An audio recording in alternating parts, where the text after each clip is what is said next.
El Club de Golf Terramar de Sitges va ser l'escenari de la 21a edició del torneig quadrangular femení de clubs d'aquest 2017, que es va disputar sota la modalitat Furball Stable for Handicap, que estipula la suma de les dues millors targetes vàlides de les 3 parelles en joc de cada equip per tal de determinar el resultat final.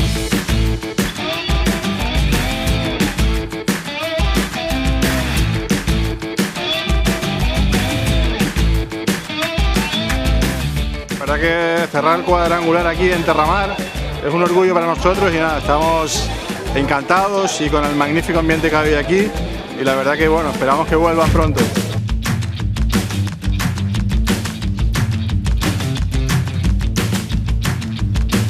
El torneig, disputat al Terramar, va tancar l'edició d'aquest quadrangular femení que des del mes de març s'ha jugat dividit en 4 proves, a Torremirona, al Club de Golf Costa Daurada, al Lumine Club de Golf i finalment al Terramar.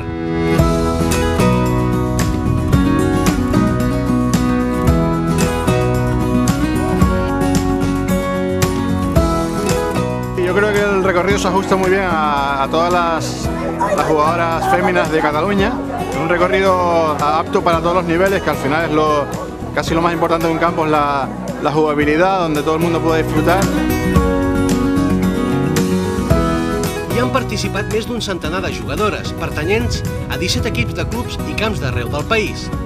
Aquest any l'edició del quadrangular ha anat bé com sempre, amb una alta participació de jugadores i d'equips. Des de la federació volem impulsar proves com la del quadrangular, però també com l'Interclubs de Catalunya, el Puig i l'Épori, i aquest any el que estic molt contenta és que hem recuperat el matx interterritorial que havíem perdut.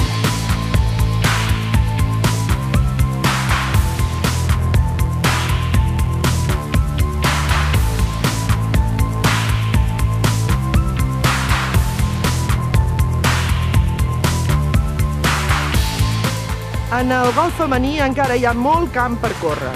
Estem just al principi de pujar i el paper de la dona, igual com en la societat, cada vegada és més important, dins del golf, ja s'està veient, serà per mi decisiu.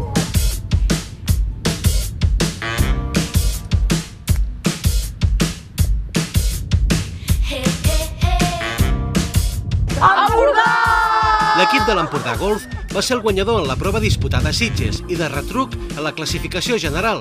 L'equip empordanès va sumar 88 punts a Terramar, la qual cosa li va suposar la victòria final en el torneig femení per equips de la Federació Catalana, amb un total de 317 punts, per sobre dels equips de Terramar, que va quedar segon amb 83 punts, i del Club de Golf de Sant Cugat, que va ser tercer amb 76 punts, amb 2 equips a 6 punts del guanyador a la classificació general.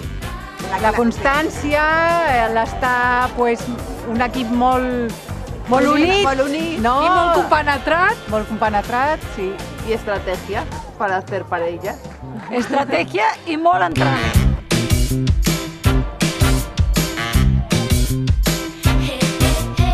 La parella empordanesa formada per Mercedes Alsina i Elena Azcarate van sumar un total de 50 punts i van liderar l'equip fins a la victòria final. La motivació de les jugadores a apuntar-se a tornejos com aquest, primer de tot, és que els agradi competir.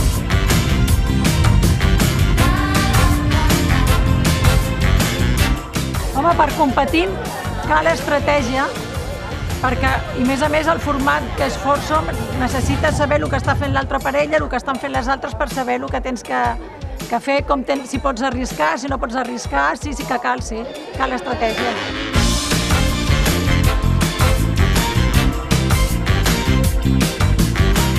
Finalitzada la competició, tots els equips van gaudir d'un dinar de cluenda a Terramar i es va realitzar el lliurament de premis i guardons amb la presència del gerent del club, José María Sanz, de Núria Palau, presidenta del comitè femení de la Federació Catalana de Golf, i del senyor Roberto Carpintero, vicepresident esportiu de la Federació Catalana de Golf, i de l'àrbitre de la prova, Josep Blasi.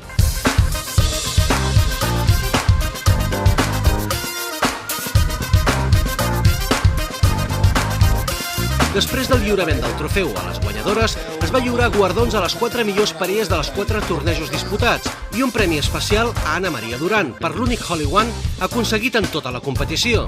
També es va oferir al darrer equip classificat en la general, el Golf Sant Joan, amb 276 punts, la realització d'un clínic amb el director tècnic de la federació, Ricardo Boada. Posteriorment, es va dur a terme un sorteig de productes de les marques col·laboradores que van ser Tous, Amy York, Chocolate Factory, Natura Visser, Rifki Golf, Silken Oil, Canbec, Alegria Hotels, Cho Island, Carpien, Apa Plus i Casa Terradellas.